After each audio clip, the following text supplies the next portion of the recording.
Okay, so we should be live again.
Anyway, so okay,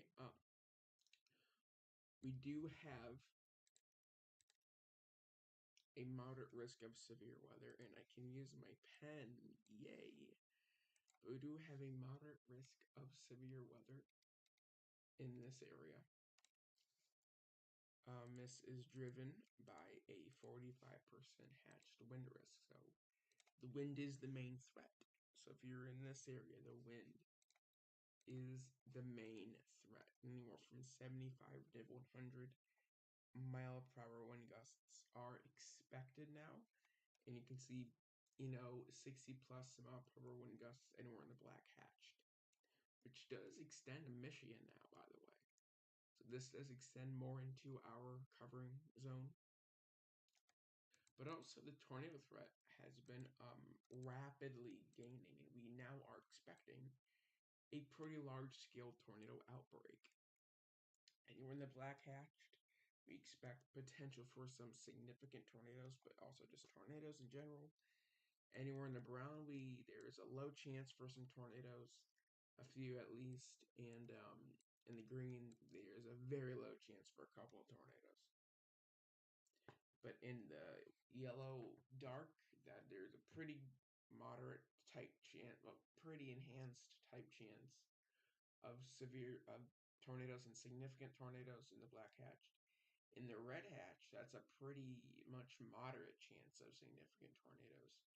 So what's going on? And in the models which we will show has been fairly uptrending, and there has been some talk on a potential high risk for this event, which as of right now does not seem likely. We will talk about it. It could happen at 3 p.m. It could happen. Here's your wind risk. So here's your wind risk. Sorry, here's your hail risk. So we do have a black hatch and a red hatch for significant hail. So if you're in the yellow hatched, you could see baseball-sized hail. If you're in the red, same thing, but maybe even more than that. If you're outside of the hatched risk, you still have a hail risk, especially in the yellow. Pretty good hail risk. But it kind of just dies down in the brown, but it's still possible. But it looks like St. Louis is really going to be getting hit by this. Jacksonville, Illinois, all the way down to Memphis, Tennessee, Jackson, Tennessee, Union City, Poplar Bluff. That area. It's going to be a wild day in tomorrow. So, tomorrow, we have a moderate risk of severe weather, and this is, I think, basically almost, well, I don't want to say confirmed is happening for real, but it's very likely that we're probably going to see a high risk in that pink area. I can draw it a bit better for you, a bit more graphically better. But it's likely that we are going to see that high risk somewhere in this region. We could see a high risk of severe weather. We might even go a little bit more south like that. Could potentially see a high risk. Actually, probably see a little bit more to the, this. So we can see a moderate risk, so a high risk of severe weather. still learning this. Particularly, once again, in this kind of area, we can see a higher risk of severe weather that could be extended a bit more northernly. The trends have actually been a bit more northernly. Well, the trends have, actually, that's a lie. The trends haven't been, but I mean, the updraft helicity tracks were a bit more over here with some embedded to some discrete supercells. But I still think we are likely to see a high risk of severe weather as we go through the day. Also, I think we're getting to that time soon. I think at like 1:30 Eastern Daylight Time, we are going to see a day 2 update. And we very well could see a high risk, because the Storm Prediction Center is now talking about violent tornadoes in their latest, I think it was like a severe weather outlook. At least one of the local weather forecasting offices in the moderate risk. They're calling for violent tornadoes, which would be a high risk. Now we do have a day 3. We have a day 3. Slight risk, marginal. This marginal, and a little bit of the slight. So this slight barely touches our area, so we'll have to be covering that. But this marginal definitely covers our area. So we are also going to be talking about severe weather then. Also about day 2, I forgot to mention, is that we are likely to see severe weather also appear in these regions, part of our covering area. So mainly in the slight risk. It does look like, I'm gonna say this, that we are seeing a little bit of a downtrend in this area. It is almost looking like, it looks like the cap is starting to grow a bit more. I still think a slight risk will be maintained in the area due to just model uncertainties. But if there were to be a slight, marginal, if there were to, go with the marginal risk in this area, northeastern Ohio, I would not be surprised. And even over here in Pennsylvania, I would not be surprised if they go with the a marginal risk of severe weather. Because those trends.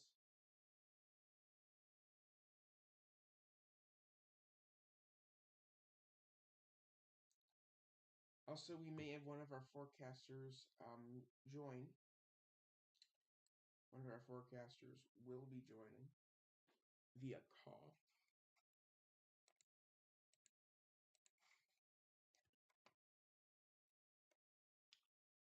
Also, if you're wondering about, I'll probably go over this again, but if you're watching back, not too long, because I know there's no viewers currently right now, but if you're watching this back, and I'll go over it again later, but there will not, I'm fairly confident in this area that there will not be an enhanced risk of severe weather. I think that is said and done, because this is already kind of, you know, going with this enhanced going into Kentucky, that's already kind of, I mean, I don't know. I would say overdoing it for day 2, but then again, with this risk over here, there could be some discrete or semi-discrete supercells, over here, and we have to be concerned about that. And those cells could warrant a possibly a temporary greater risk over here in the Kentucky and Missouri area. I think that was mentioned in day 1. Yeah, so we do have a bit of a better area over here. This is around the late to morning hours. There's a bit of more of a better risk of severe weather. If trends keep going up, I would not be surprised if this enhanced risk is a little bit more east. And depending on how trends are going. So it does look like also that there will be some morning convection that'll kind of hold off things. The thing is how fast that morning convection can move out and where it'll be placed. The 00Z last night, ARRR, had a lot of convection down here, and it was really giving signals of a slight downtrend.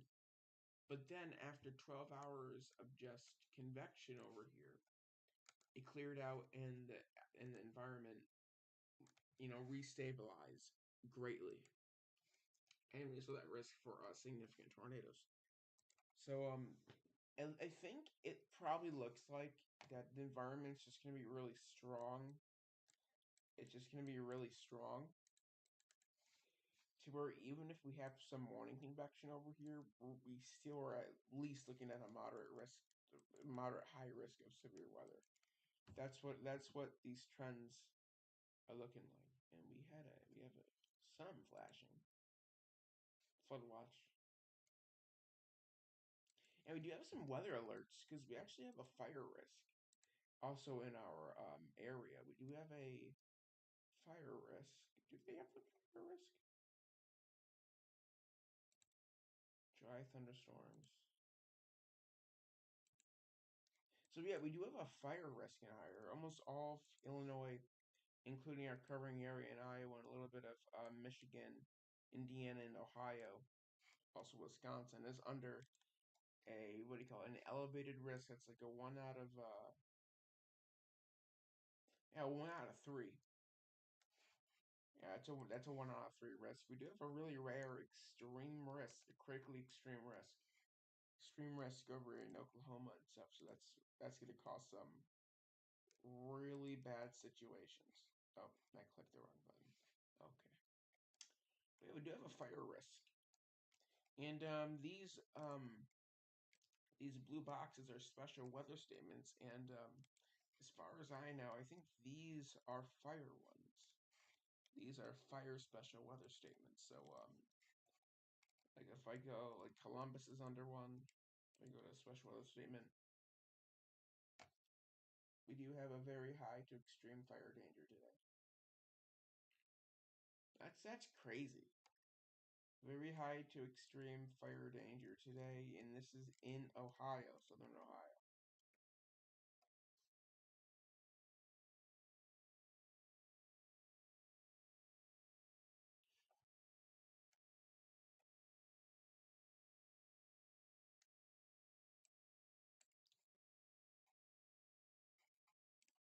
Now, if we go back to the radar,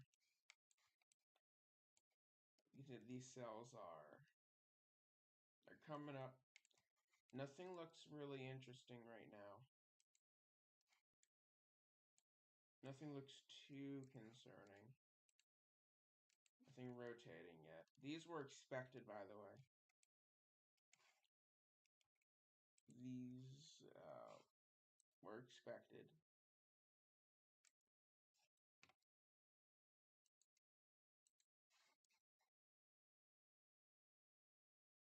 It is 1 p.m.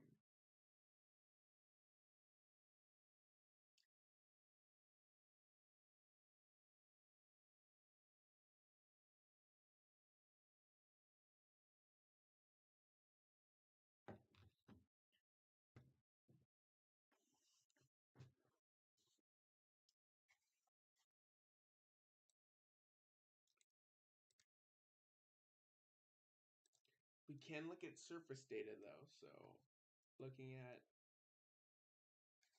what happened. What? Hold on, I need to fix this. What happened? There you go. Anyways, so here's your current raw surface data. Convective chronicle style. So do we have over in this region, overall region, we do have, looks like there's some 40 dew points. There is some lingering low and mid 50 dew points over here. The dew points will rise. And it looks like we're looking for, looks like we have winds kind of going like this. Then we have winds going like this, then like this, then like this. So then we have winds go like this, then like this. So it looks like we may have a little bit of a low trying to form. You can see with our spin.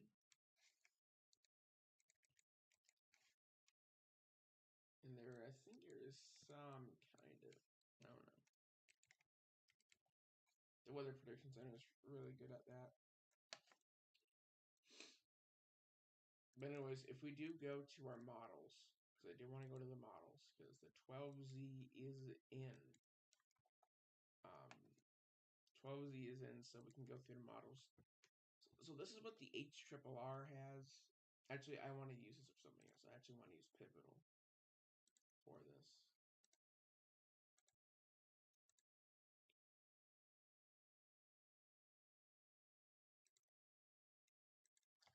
Z, because Pivotal, I would use College of DuPage, but Pivotal has better sectors. Pivotal is, yeah, look, Pivotal has way better sectors. Also, it does not have great sectors. Like, it doesn't have, like, a whole Great Lakes sector.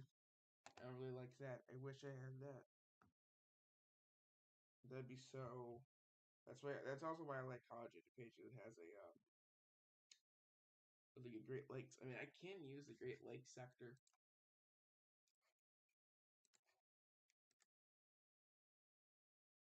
But it doesn't show the bottom.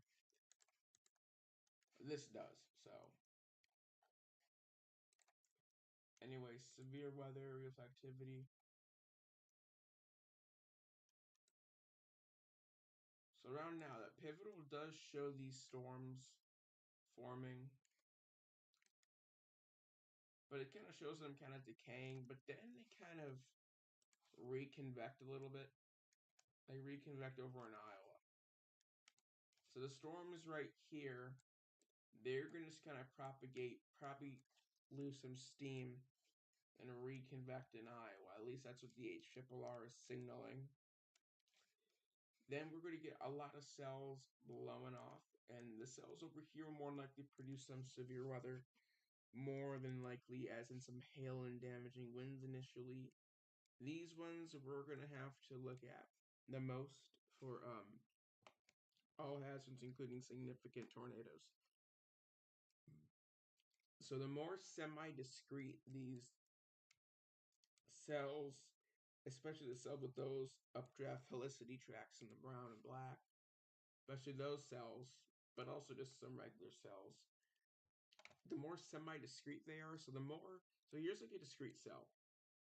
Here's a cell right here, here's a cell right here. They're separated.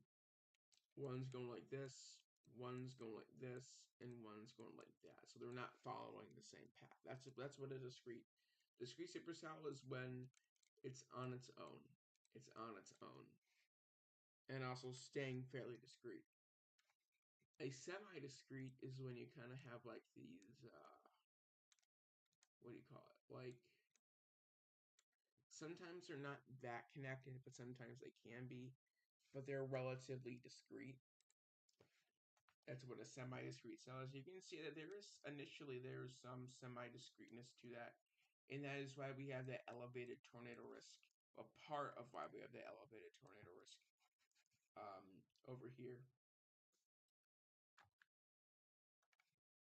This is around 7. Also, we will not be live by then, I do want to mention. From like 5 to 8:30, we will not be live. Probably around 9 we will. And that's perfectly fine, because once in our covering area is everything in here. So we should be back in the nick of time. And also that tornado risk does still exist out in here, so we'll still be covering the middle of the worst part of it.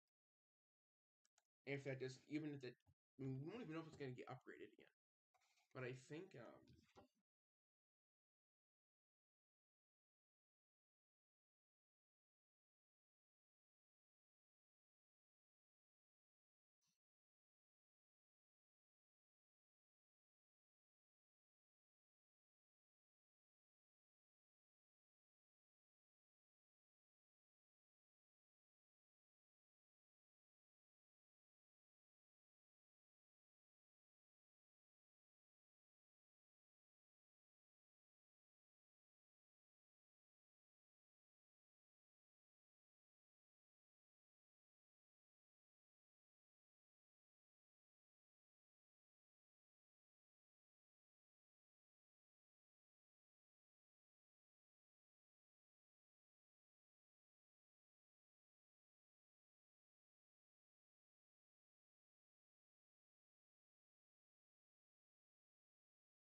Also, I'm sorry, I'm just looking at Twitter. It also looks like the state of Alabama is now under a state of emergency, by the way. So Alabama is now under a state of emergency, probably for significant severe weather with long track, many long track tornadoes. More than likely will be significant to some violent tornadoes are likely. That's what I believe. But anyways, as around once in this time frame around like 6 to 7 p.m., they will fire off, and they will fire off as discrete than semi-discrete first. The semi-discrete looks a bit more likely. A few days ago, these just formed quickly into a line, went this way, then eventually we had that 10% hatched risk because there wasn't any overall semi-discreteness. But now, after the past, I guess, few hours, not even a few hours, the past like, oh wow, I want to say like 12 to almost 24 hours, but around like 12ish, 14ish hours, we've been realizing a bit more semi-discreteness and a bit more prefrontals over here. So that's why we're getting those higher risks. And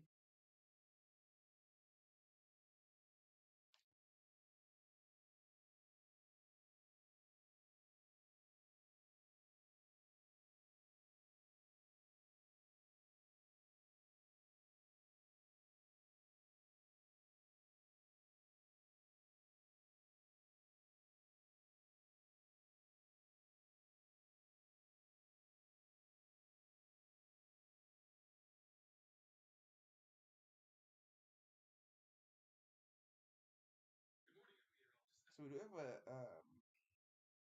an update from the Storm Prediction Center that I will show a little bit later, but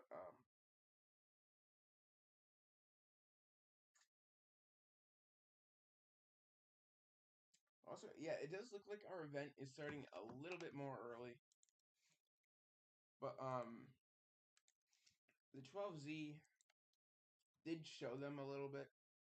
We saw, and they're kind of dying off. I think that's a severe thunderstorm warning. So we have a severe thunderstorm warning. We can see velocity. I don't think it's dropping any hail because there's no hail signature showing up on reflectivity. And make that a bit more north for you.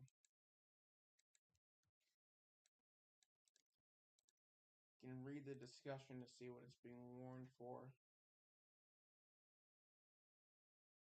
Because the hazard is 60-mile-per-hour wind gusts. 60-mile-per-hour wind gusts. That's just way too low.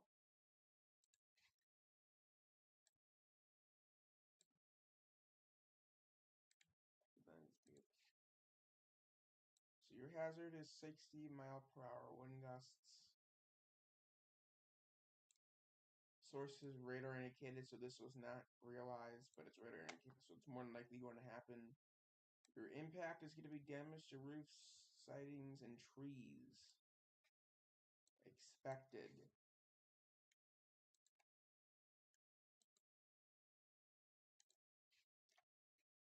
There is no tornado, and there is no hail threat with this. Got some 60-mile-per-hour winds going by this area. I don't even know why I'm covering this. This is not even our area, but even though it's not in our area, it's still, it'd be pretty stupid to not cover severe weather. Because if I'm going to be covering severe weather, might as well cover all the severe weather. Just in case if somebody else that's not in our covering area is watching it. And we have some special weather statements over here. This is probably for 40-mile-per-hour wind gusts, 50 to 55 wind gusts happening.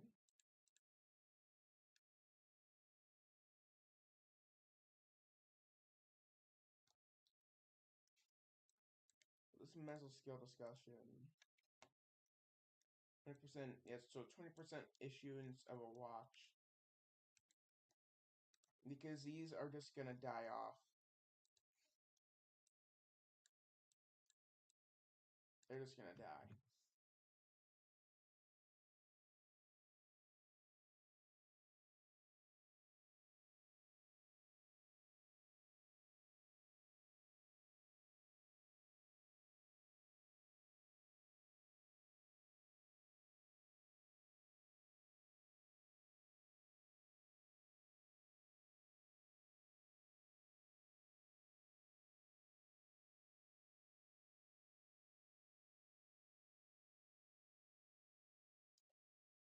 So this is just gonna die. So this is not the main round, everybody. This is not the main round.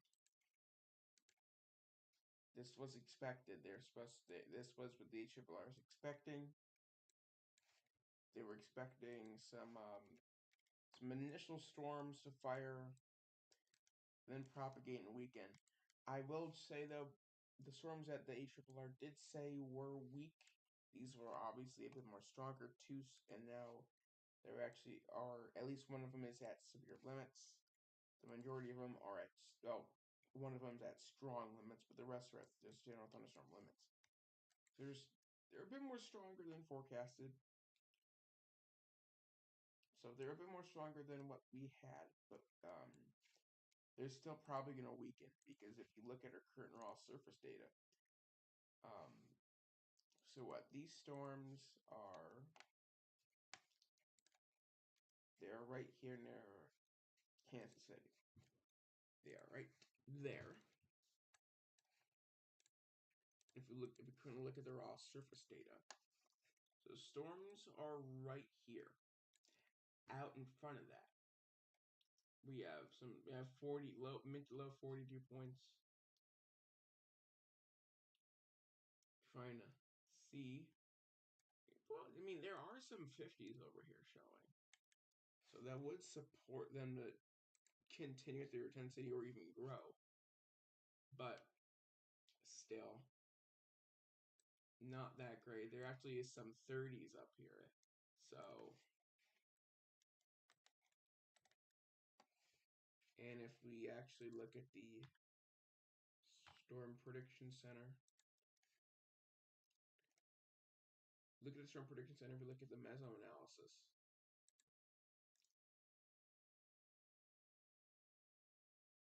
Okay, what do I want? Can it please let me choose a sector?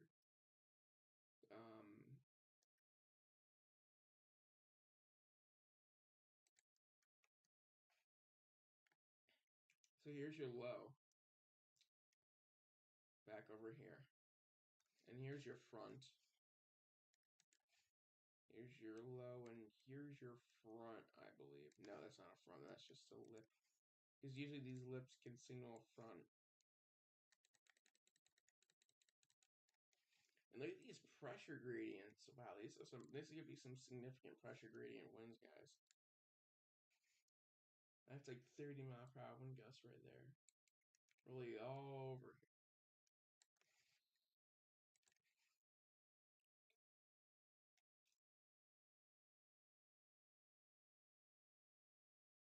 So we have something right here.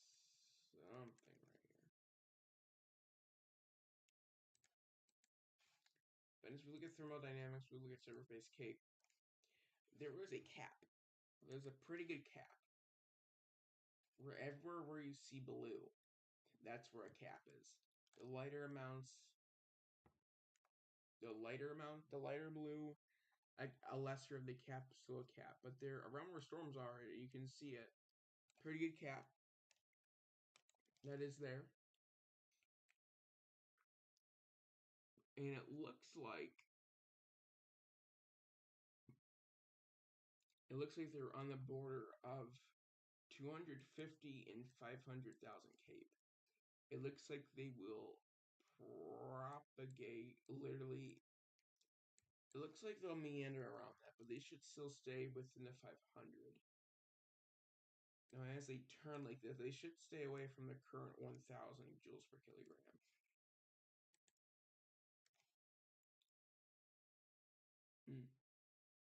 Interesting. So the cape is there. It looks like they probably broke through the cap, but they're going to be struggling because the cap is still there. Cap is still there.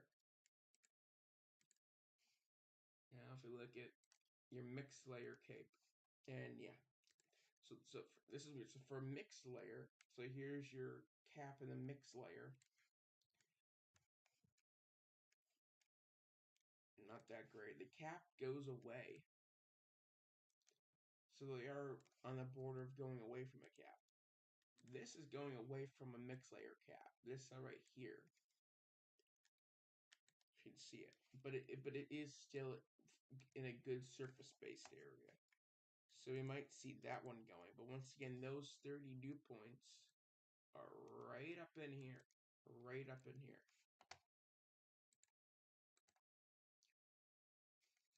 But these cells will be running out of the cap. At least the mixed layer cap, but not the surface space.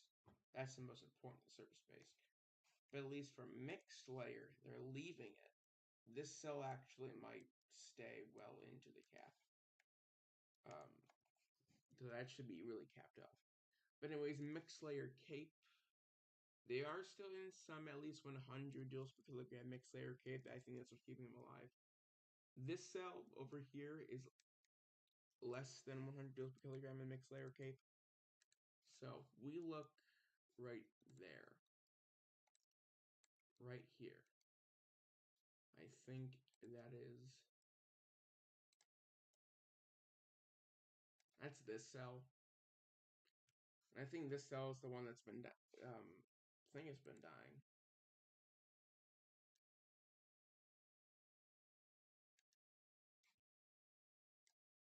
So it's formed. You know, so it's been fairly keeping shape. Let's see what else.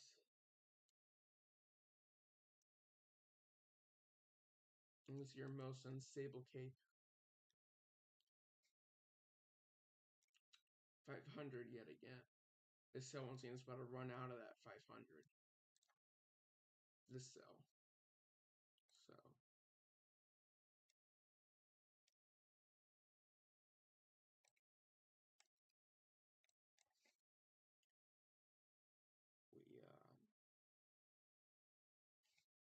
we play it back. It grew somewhat, but now it grew somewhat.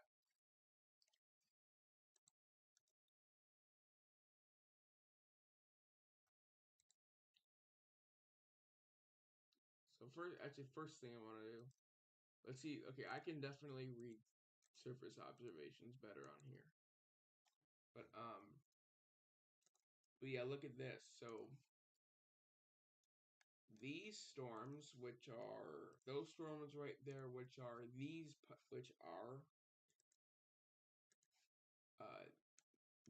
guys right up in here. So that's these guys right here that I'm circling are these guys right here. And so this makes sense. So they're basically staying in an overall same dew pointed environment with some better dew points, same to maybe a little bit more better. Look at your dew points literally. Look at your dew points literally over here. These dew points are in the 30s, 30-degree Fahrenheit. So they're on the line of that, and they're propagating north to north like this. So they're going to be on the line of those dew points. So they still should stay in a pretty good environment.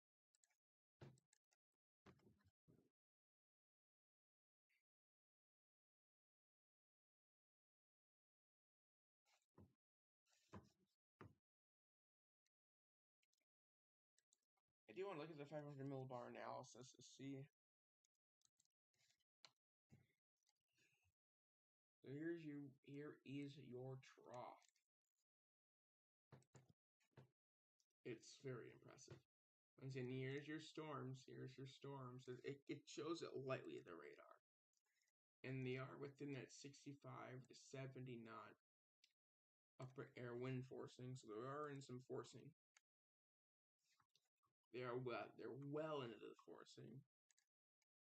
It's only going to grow. Again, 300 millibar. And we do have some divergence.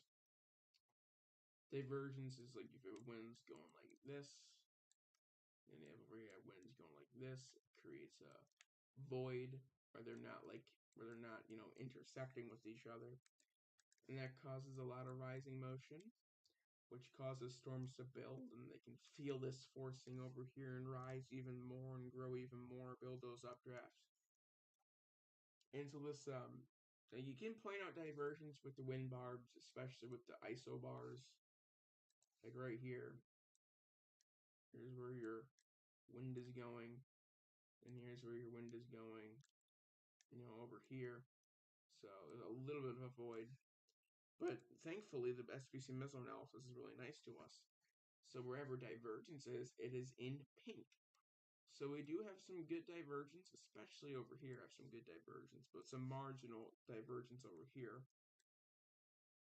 With some good divergence right up in here where they actually started. As of right now, it looks like they are getting out of that major divergence. Sorry, that noticeable divergence. But I mean, right now, so we have wind barbs kind of going like that. Then over here, you have wind barbs kind of going like that. So, and some are kind of going like this. So, there is still generally some divergence still with them, a bit more or less noticeable, and that can definitely keep some things more quiet.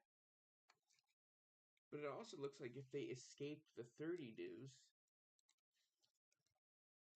once they turn, they can go again in this divergence, which the HRRR was hinting at.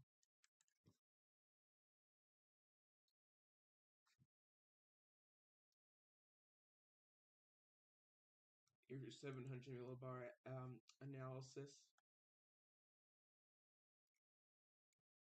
As of right now, we have 6 degrees.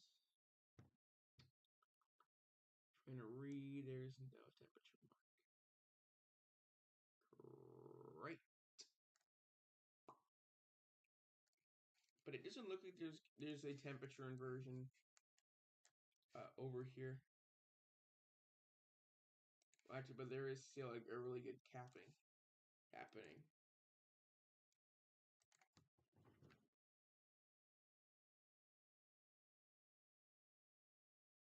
Okay, we are getting a day 2 high risk, everybody.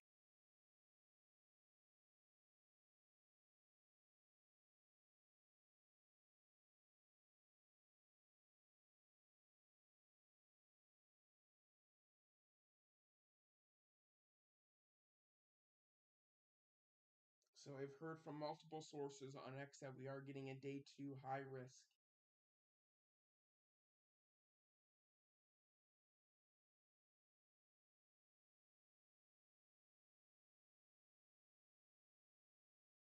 Which is very rare.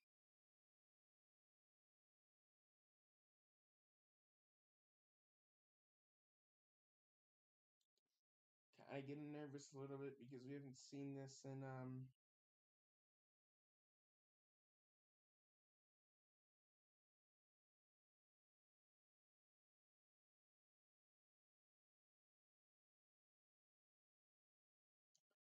yo. What's up? What's up? And we are streaming. What's up? We're streaming. Nice. And I just told the chat, which there's no viewers, but I told everybody that there's gonna be a day 2 high risk incoming. It's just crazy, dude. Yeah. That's nuts. Nah, I saw it coming at some point, though. Yeah. I mean, convection's gonna explode tomorrow afternoon down there. And it looks like these storms right now aren't doing a lot. No, it's gonna turn into a derecho later, though. It's gonna produce a ton of wind damage. Oh yeah. A derecho is almost certain with the environment, you know? Yeah. I think the SPC has a derecho composite. Yep. Wait, wow, the derecho composite is already up. Wow. It's at 2. Okay, and now we have a day 2 high risk. Uh-oh.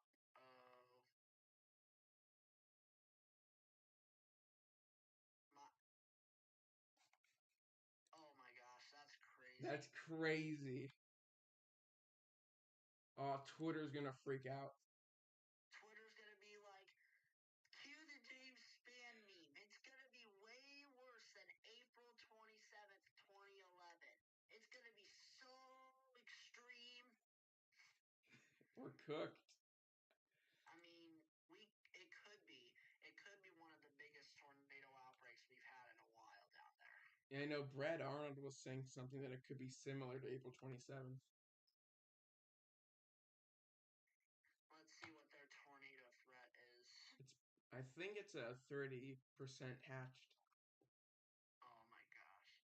It could go. I mean, I think one of the SPCs a model showed a 45. Oh my. That's even worse. Yeah. If there's a 45, there's going to be a big time outbreak down there. I mean, down there last time there was a 45, it like busted like horribly.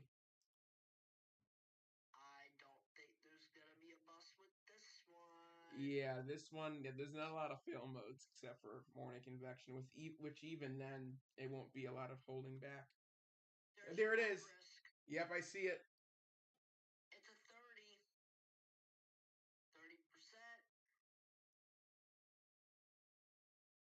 30%.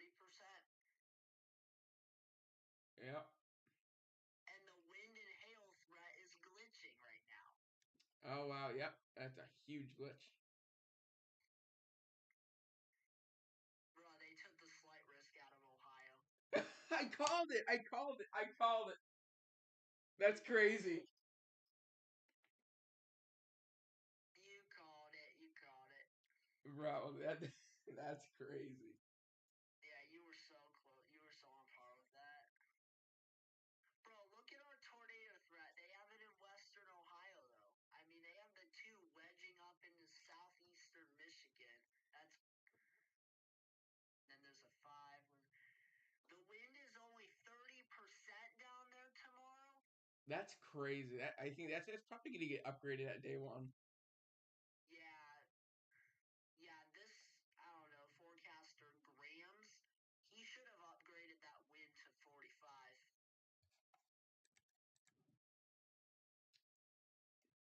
Nah, there's going to be a tornado outbreak tomorrow, a severe one. Yeah. The worst tornado outbreak probably that they've had. We'll see. April 27th, 2011, all over again, says Twitter. Of course. James Spann meme all over the place. I bet. Okay, I think I know why they did the win risk that light because the HRRR is showing that line that was supposed to form Saturdays is becoming more semi discrete. Ooh, man. Tornadic. Tornadic. Well, at least there's no threat of another derecho tomorrow. Like, come on, 2 days in a row? Come on, man. Oh god, I need to see Twitter. 2 different derechos in one day. Imagine.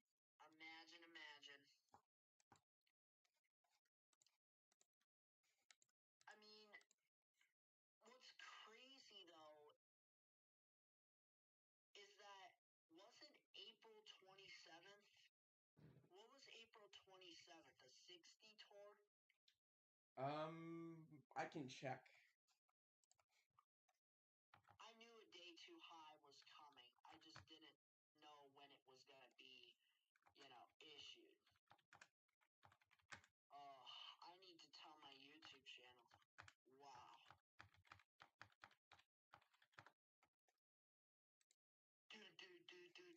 That's all I heard. It was a 45. April 27th was a 45% hatched. Oh my. Well, this is close enough. 30. Yeah. And I called it in Mississippi and Alabama. That's exactly where I expected it to be. Yeah. That's exactly where I expected it to be. Yeah, that morning convection ain't gonna do nothing. Yeah, it's just gonna recover. Yeah, it's gonna be super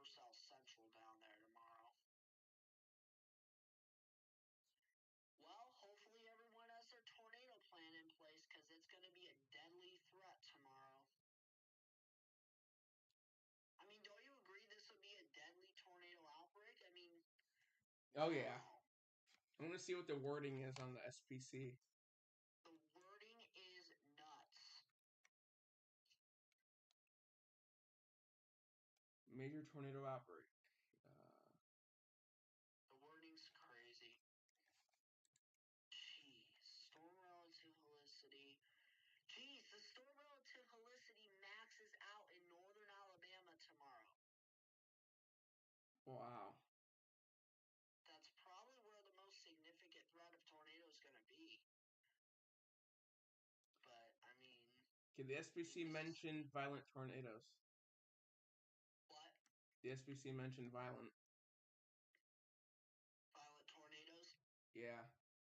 Yeah, I'm not surprised. That's why I said the wording's crazy. And these updraft helicities are nuts. Yeah, I know.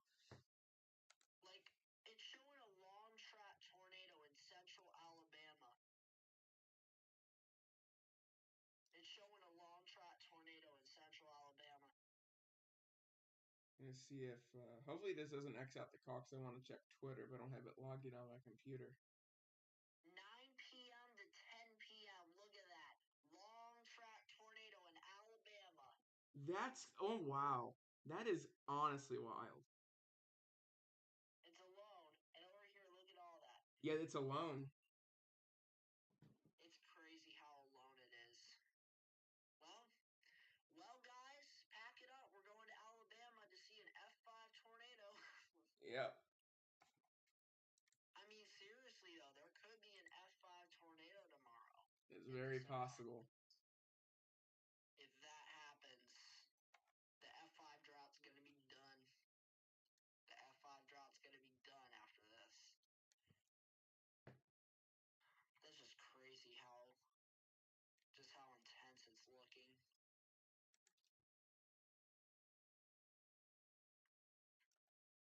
These echo tops,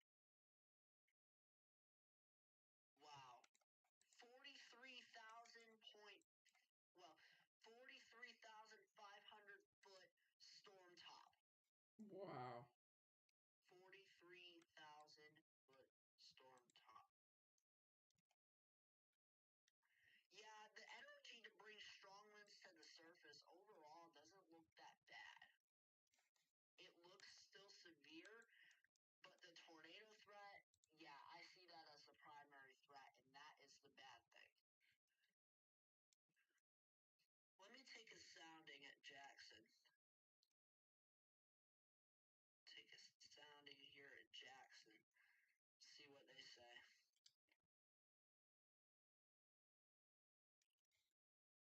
Oh, HRRR doesn't do soundings on this website, bruh. Yeah, I have to go to Pivotal for that. Yeah. I don't even know why. Yeah. Do you use College of DuPage Meteorology?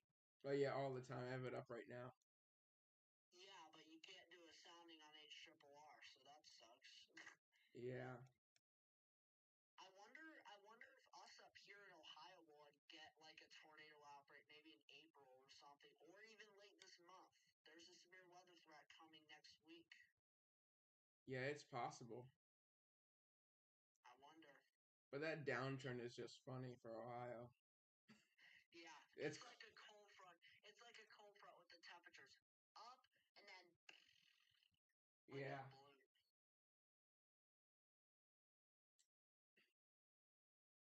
It's like a balloon, like it busts. Alright, let's take a sounding here. Let's get into the surface cape. At this point, my focus is down south. I don't think we're going to have much of...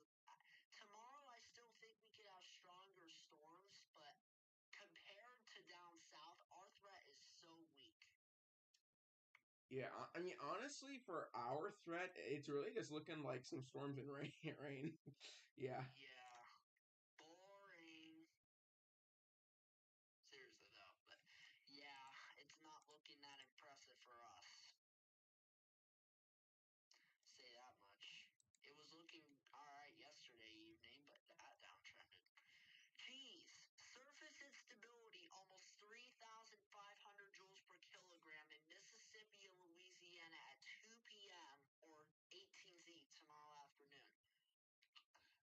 Yeah. That's just gonna cause many issues. Hopefully, people are ready for this. This is not gonna be pretty. I can already see it. It's not gonna be pretty. Also for the chat, if you're wondering how strong this line today, this afternoon will be, the parameters for a mesoscale convective system are maxed out right now over the region. The So duration? not the derecho composite, but the mesoscale convective system. So basically, a derecho is likely. Yeah, it's close enough. Composite reflectivity. Alright, I'm gonna sound Jackson at 18Z. Tor. It says there's Carpados in Jackson tomorrow afternoon at 18Z.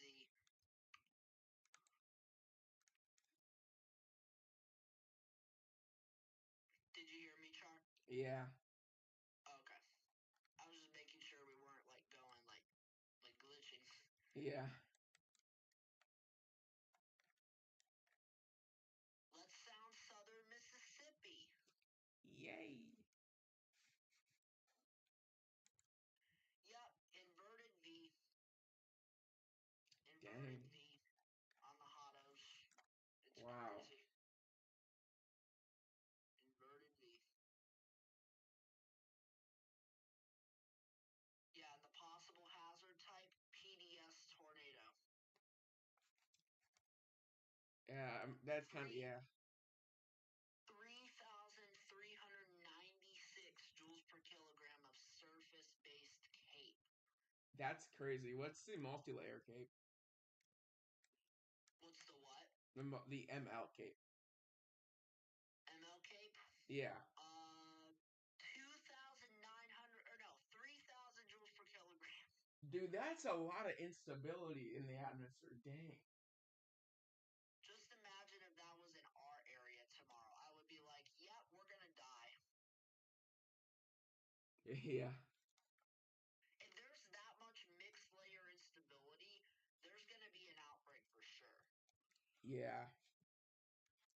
Let's sound New Orleans. And there's an inverted V there too. But there's a cap. So that's the problem. No wonder it just says TOR. It doesn't say PDS because there's no cap. There's no cap in the atmosphere of Mississippi, but down like in the southern areas, like Louisiana and stuff, there's a cap. Yeah. There's gonna be a pretty strong cap. Let's see if my phone's charged. I need to charge it. Dang it. You gotta be kidding me. What is it, 19%? It's at 3. It's at 3%. Yeah.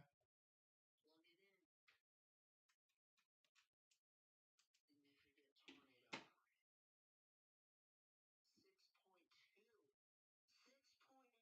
6.2.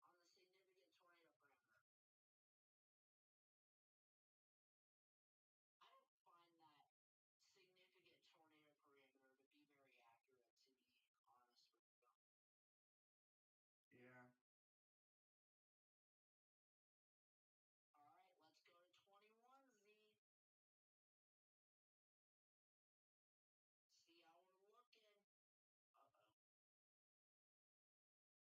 See how we're looking. Uh-oh. No cap in the atmosphere at that time. That's going to be a problem.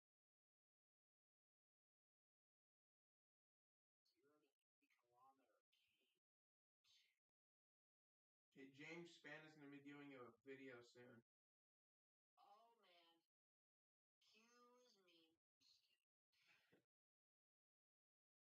Excuse me. I mean, if James Spann is about to do a video, that's a sign things are going to go down. Yeah, this is the second day 2 high risk of history, guys. That's not good. It's not at all. Not at all. Not even a little bit. See where I can do a sounding where there's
Twitter is changing their profile to James Spann.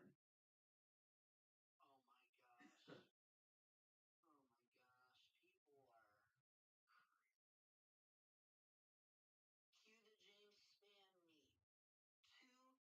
Cue the James Spann meme.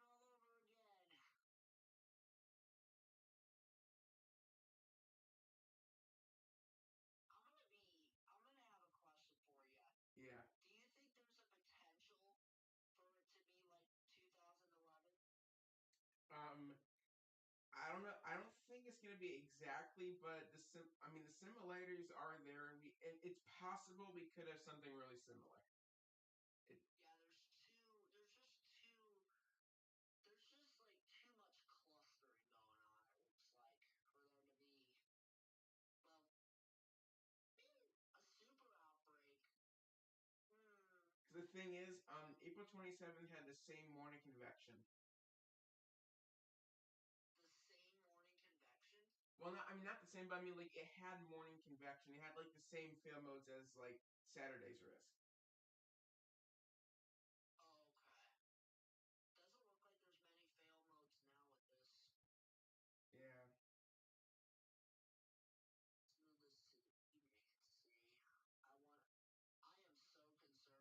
I am so concerned for them now, for people down there tomorrow.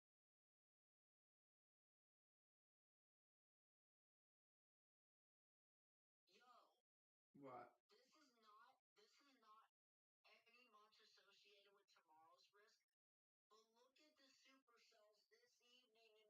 Mississippi. Yeah. That's gonna produce some really big hail.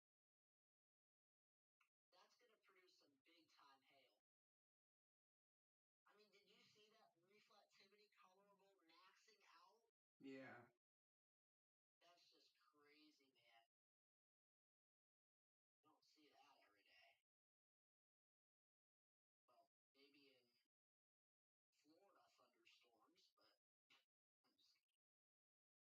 Pivotal weather, why you be laggy? Not everybody's on pivotal weather, probably. I'm doing a sounding in northern Louisiana for this evening. Wow, there was some really good mixing aloft. Really good mixing aloft. This is for northern Louisiana this evening, Char. Wow, look at that. I know, right? Look at that. Inverted V. Look at possible hazard type PDS. Look at the atmosphere. Yeah. That looks like mid-level dry slot, but that's gonna help mix wind to the surface. So,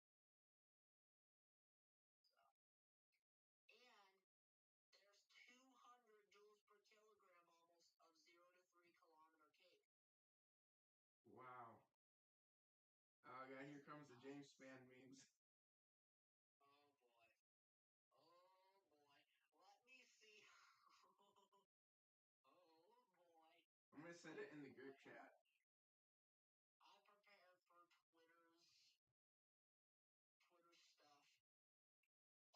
Oh snap! It happened.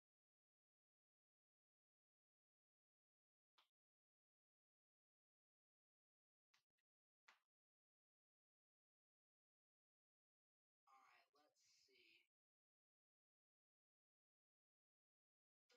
see. There's no way we got two high risks, right? I mean, it's possible we can get one today. I don't know. We'll see. I mean, down there in Louisiana, if I were drawing it out, yeah, I would put probably a small high risk there. If I were drawing it out for tornadoes, probably I don't know, 30 or something.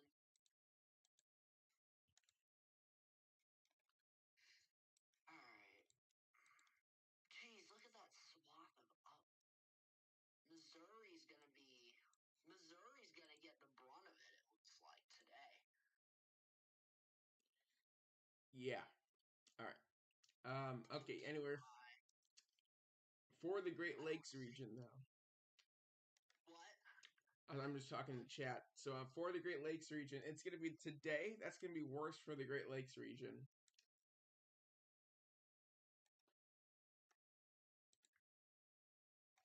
Yeah, it's gonna be today because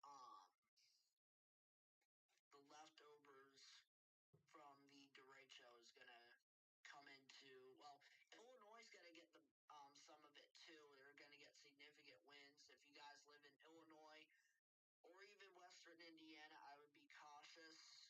And even into Central Indiana, you could still have some wind and even a couple tornadoes. But on the southern flank of this, if you guys live like said before, southern Illinois and the portions of Missouri and Arkansas, you have the potential for a couple tornadoes and maybe the potential for a strong tornado or two. Yeah. And tomorrow, Storm Prediction Center does in fact have a marginal risk. Well, was a slight risk, but now marginal for that potential for another round of potential severe storms tomorrow afternoon. It's not looking that impressive, so don't get scared if you live in Ohio, Michigan, or anywhere like that. It's just going to be that isolated threat for wind. I don't really see much of a hail or tornado threat due to the lack of lapse rates, but Yeah, we'll see. so There's some buoyancy, but it's not the best as down south. So I mean, we could have a couple stronger storms in Ohio or something tomorrow, or Kentucky or something like that, but it's not looking to be anything like an outbreak or anything, of course. Not even close. So, yeah, that's what you are looking at for the Great Lakes. It doesn't look too impactful, but, I mean, if you get a strong thunderstorm, obviously, take precautions, but... yeah. Oh, there's a picture of James Spann. Yeah, that's what people are changing their Twitter profile to. Oh my gosh. Twitter WX is going crazy. Look at that. Day too high. Yeah. Isabel. Oh, it looks like we have a wind advisory for our local area. Along and west of I-71, of course. Yeah, there's actually some fire weather advisories down in southern Ohio and into Indiana. Char, Yeah. you might want to see this. Trey from Convective Chronicles is emphasizing this. What is he emphasizing? Violent tornadoes? SPC is upgrading to a high-risk level 5 of 5 across parts of Mississippi and Alabama for tomorrow. Confidence in an outbreak of intense supercells posing a risk for numerous long-track violent tornadoes continues to increase across this area. That's not good. That's not good when Trey's saying that. Yeah, because Convective Chronicles, he's very conservative. Yes.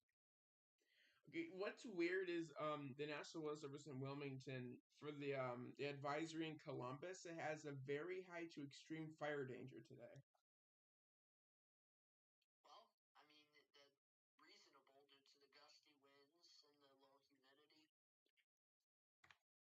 Yeah, so if you're in the I wouldn't say extreme though. That's a little bit of a stretch. yeah, I don't know why they have extreme there. It says extreme fire danger today. Maybe if like people are burning stuff or something, it could start like big fires and stuff. So Yeah, so if you're in the Great Lakes region today, especially in Ohio, Illinois, and Indiana, and into Michigan, try not to have like bonfires and stuff. I know it's that temperature outside, it's really good, but it can start to fire really rapidly, and you do not want that. yes. So be careful, guys. Be careful if you mentioned your area.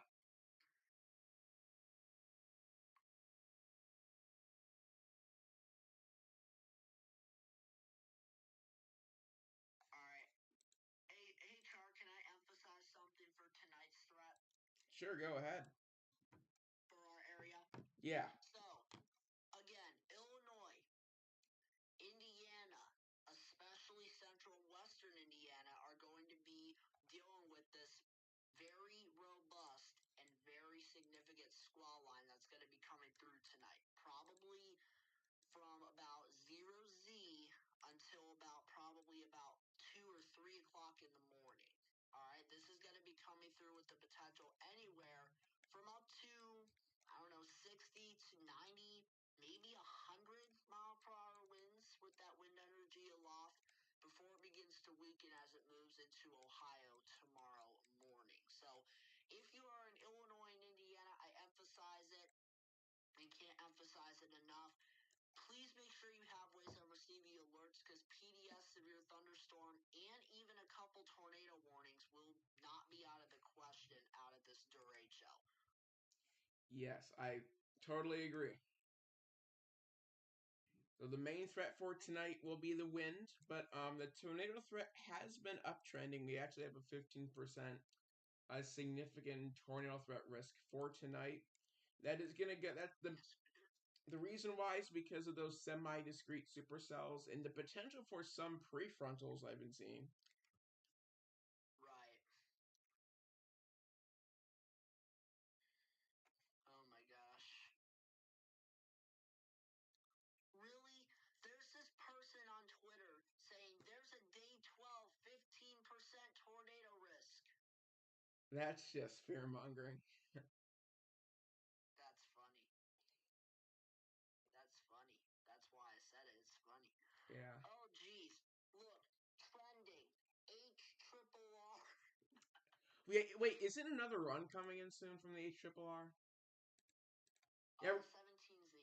Oh yeah, we're gonna get 18Z too soon. That's a big one. Another long. Yeah, the 18Z's. 18Z's really gonna be a big one. Yeah, I'm scared to look at it, but yeah, we'll see. Aren't you? Yeah. Watch, it's probably gonna show supercells spread apart. That's not gonna be good at all.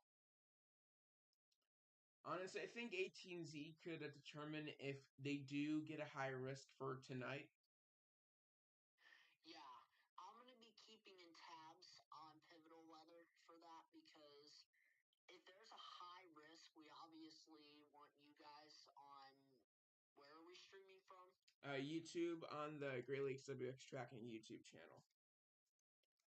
Okay, well, we want you guys on YouTube to be weather aware, especially if we get a high risk this evening, which in my opinion, is kind of unlikely right now due to already ongoing convection. But we obviously could get an upgrade, especially on our southernmost risk area.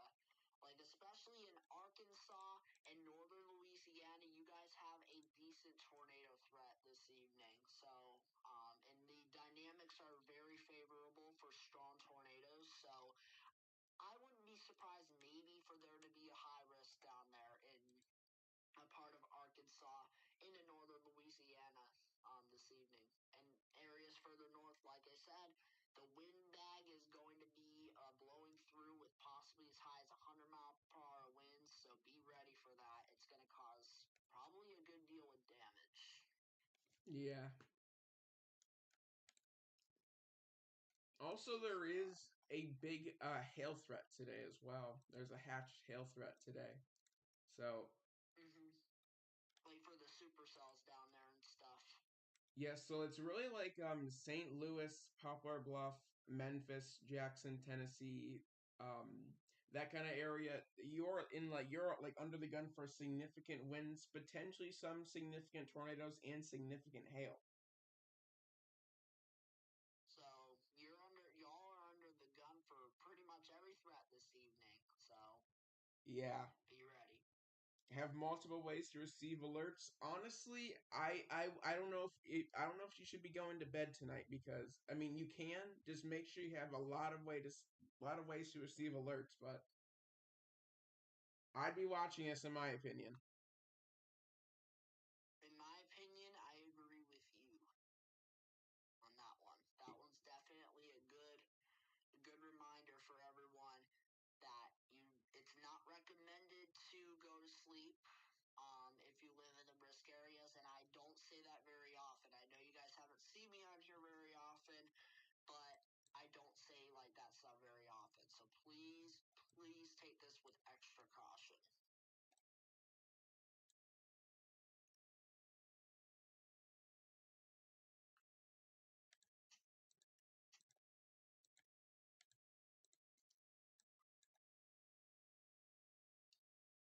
I also wanted to mention, for the wind risk specifically, if you are Oh, never mind. east of Indianapolis, you can still see significant winds, even though it's a lower chance than Illinois. But east of Indianapolis and Indiana, you still can see significant winds.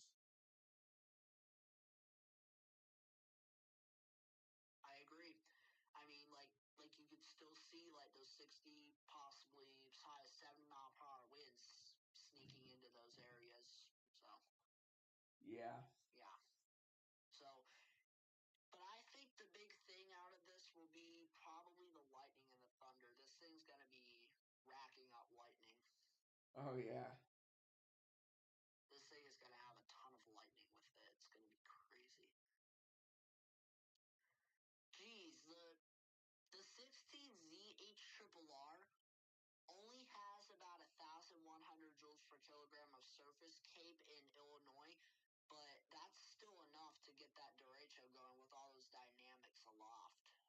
So, Yeah. yeah, not out of the woods. Maybe that, well, I'm about to look at the southern mode real quick, and I'll tell you my opinions. Surface base. Also, for anybody wondering, the wind threat could get increased to a 60 hatched, and that would implement a high risk, but I don't think it's gonna go 60 hatched. Personally, I do not think I that, don't. but it is possible.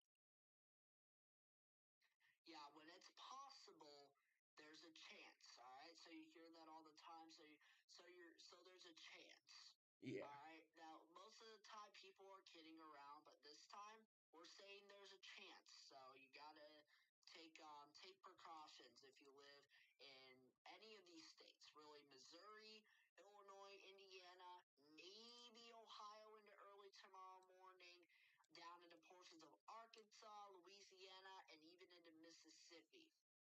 Take precautions. Also, Those winds, the tornado potential. yes.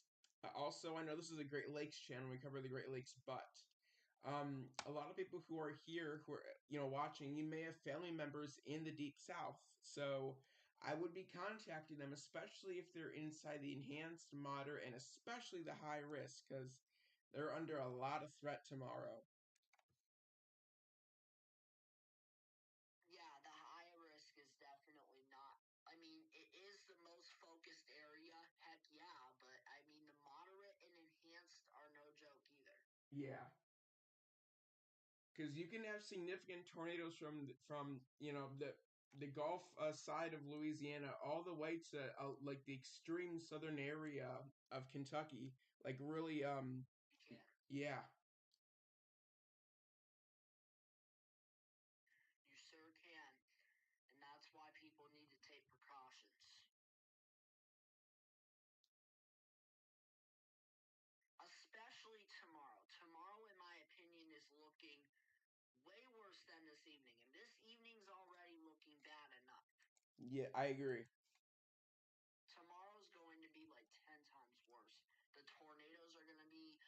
I did want to emphasize to everyone, if you have family living down into the Deep South, or if you happen to be watching from the Deep South, you guys need to be prepared because tomorrow it is a primary threat of tornadoes. And those tornadoes can be long tracked EF2 plus tornadoes. And we mean it, guys. This is not a joke. We're not, joking around here. This is the real deal, guys. Exactly. Exactly. Also, if you're gonna be out on the Great Lakes, because that the ice is melting pretty fast, today and tomorrow, I'd be watching once again for a lot of small craft advisories for Lake Huron, Lake Michigan, and Lake Erie. I am expecting, especially with those significant winds, and the water spout potential is very much there, especially if we do get some discrete cells over Lake Erie, which the HRRR was hinting at, um, then yeah, definitely a Right. waterspout risk for those lakes I just mentioned. Yeah, water spouts can work like tornadoes just over water, so but they're Yeah. typically much weaker. But there is that isolated tornado threat in the region tomorrow. I mean, it's not that high, but I mean, there is a 2% in southeastern Michigan and the western half of Ohio and Indiana, so I would be careful. But So yeah, in if my you're opinion, it's not as bad as it's going to be done. yeah, so if you're so tomorrow, if you're in the Indiana, western, southwestern, and central western Ohio, southeastern, Michigan, just like what Ethan said, there's been a downtrend, but you're still under the risk for some wind. Not much as hail, like Ethan said, but there is a 2% chance for a tornado. It's not that great. The trend is downtrending, and there's not going to be a lot of forcing mechanisms in the cap, which is a like a lid on the atmosphere, is slightly growing a little bit. It's still fairly weak, so I'd still be weather aware. Yeah, just because there's a cap doesn't mean that it's going to eliminate all storms. Like Char said, it's going to be a weak cap. So any robust storm that forms, any like pop up, will take advantage of the high shear, low cape environment and burst into the atmosphere. And soon enough, you're going to be dealing with severe weather pretty quickly. That's what Yeah, it kind of does. Low storm coverage, high impact setup. yeah. And we might have a supercell that could get going too tomorrow. So that's really something to keep an eye on.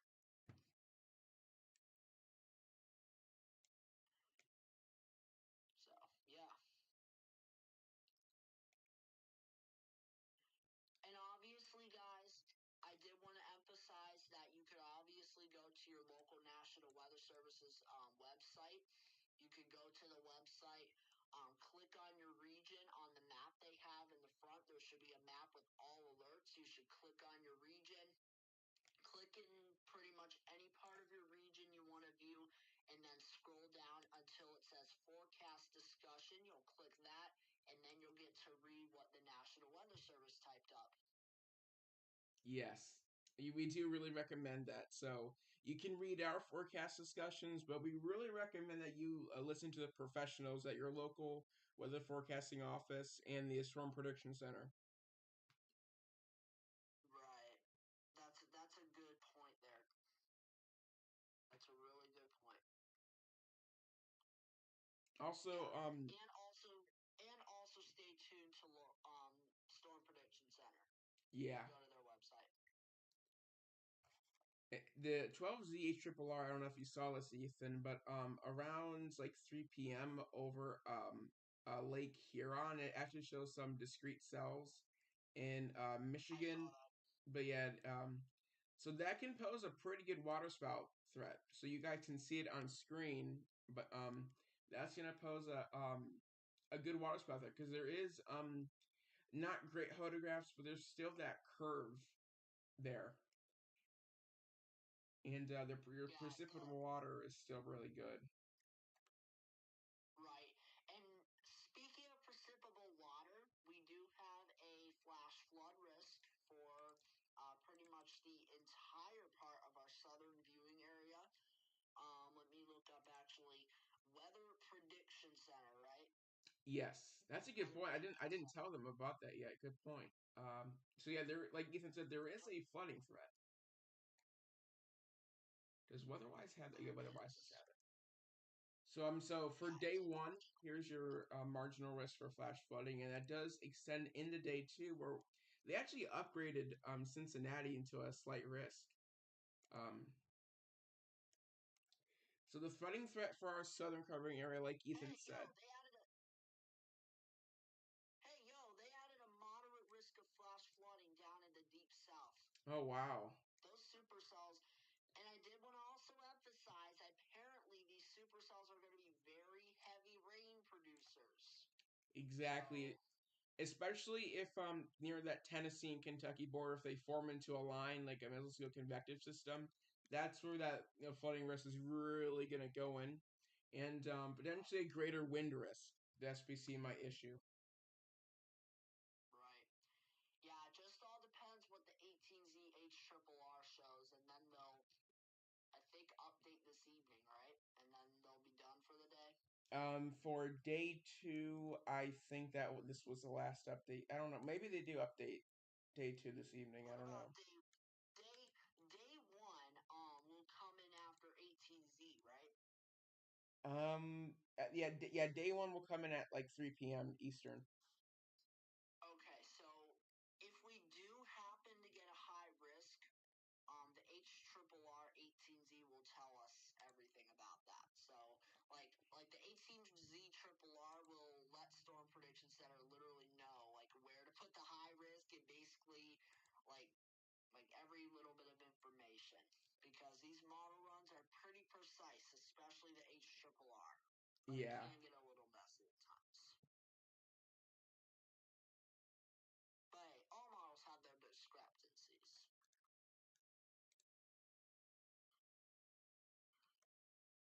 Okay, let's see.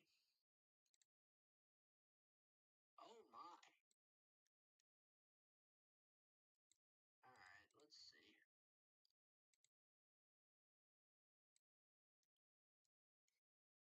Um,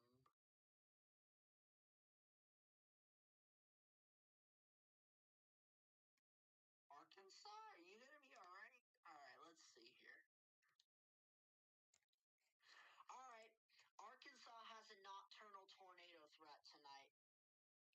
Wow. Really? Because there was a cap there. That's not good. The latest HRRR busted it. That's not good because the environment there is pretty good. It's actually uptrending. Yeah, it is. It really is. At this point, I wouldn't be surprised to see a little bit of a high risk, maybe in eastern Arkansas. We'll see. The environment is very volatile, and if you guys live in Arkansas, anywhere, not just any part of the state, everywhere in Arkansas, be weather aware because any storm that flares up is going to cause probably tornadoes. So, Yes. Also, I think we can maybe emphasize the waterspout risk a little bit more because on the recent HRRR around the PM Saturday, a small cold pocket goes over Lake Huron and that can help some waterspout risks. So definitely Lake Erie, Lake Huron, and Lake Michigan, maybe even Lake Ontario, right, if things can get going. A waterspout risk does exist. right. Yeah, even that far north, like into Lake Ontario, it's still possible. Water spouts tend to not hit land, but if they're strong enough, they might. But they typically fade within like 5 minutes. They're not. They don't last long, and they don't Yeah. cause damage because they're mainly over water. I also do want to mention for our covering areas in the east, there is a small slight risk that does exist for our covering area, but it's really a marginal risk just east of Pittsburgh that goes up into northeastern New York. That is in our covering area, but it's we'll know more tomorrow. But well, actually, we'll learn more tonight about that. The day 3. That's for the day tomorrow, right? That's for That's Sunday. oh for Sunday. Yeah, Wait, for Sunday there's a huge slight risk from Allentown, Pennsylvania, all the way to the oh Big yeah. Bend of Florida. Oh yeah, I saw that earlier. I thought you said a marginal got extended westward. I'm like, it did? Let me see this. Because I noticed on the latest HRRR, it does fire some storms, at least gusty low top showers for our area, locally eastern Ohio on Sunday afternoon. Yeah, I saw that So too. I wonder if they'll push that back tomorrow or something. But to go back to what I was saying, there is a high risk down here, and I'm going to zoom in so you guys can see it. A lot better. There you go. There's your high risk for eastern Mississippi into portions of central and western Alabama. Yep, there it is, They could guys. expand this. They could expand this south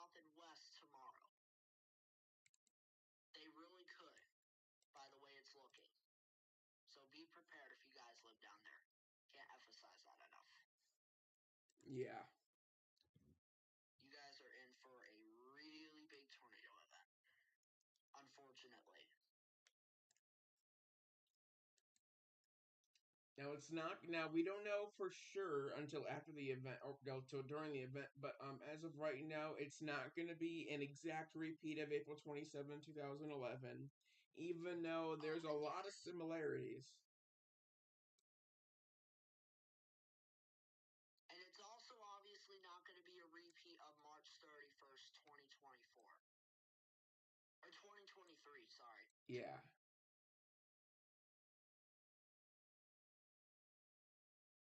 So, yeah, it's not going to be anything like those events. This event, it might be creating itself. So, Yeah, it's creating its own name. yeah. Yeah. But like I said, guys, like Charlie said, we don't know until it's actually happening, but there is probably a 9 in 10 chance we get a tornado outbreak tomorrow, based on what we're seeing. Yeah, and the confidence up from the SPC, it shows a high risk, but I mean a day two high risk, that's like very high. Because they don't that there's only been like two times that actually happened, and it's really like spread apart. So And that's the highest they can go. for day two, yeah, and day one. So this high risk is a bit more significant than you think, I guess. Yes. And I did also want to emphasize, like for example, marginal, slight. I really don't like that name. Like, just think whenever we say slight risk, there's a pop. Yeah, there's pretty much 100% chance of severe weather happening in that area. Yeah. Yeah, I don't like the slight risk name for the Storm Prediction Center.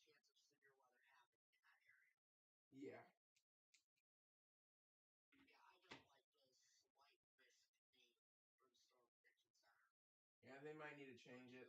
2 out of 5 sucks.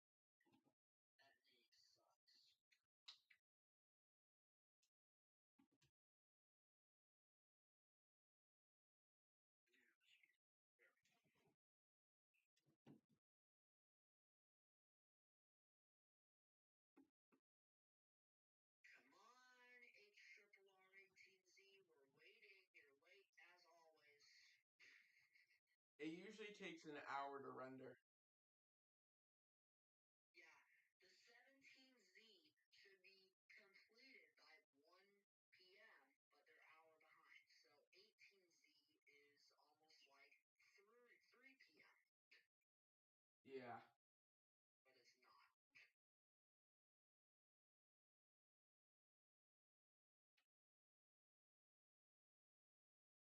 All right, look at that strangler in northern Mississippi. That's what I'm talking about. Like one of those.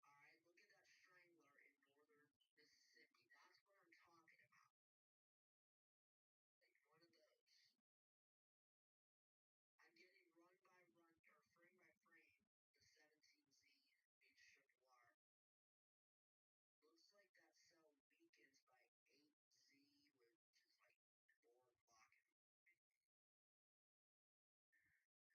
But yeah, this is where you're gonna watch for ignition later in the day. Back here. Yeah. Back here.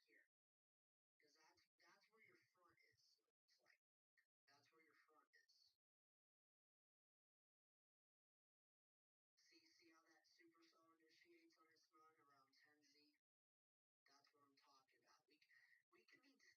See how that supercell initiates on its run around 10Z? That's what I'm talking about. We could be dealing with severe weather right out of the gate by tomorrow morning in these areas. Anyways, guys, I think that's gonna wrap it up for this stream, and we'll be back live tonight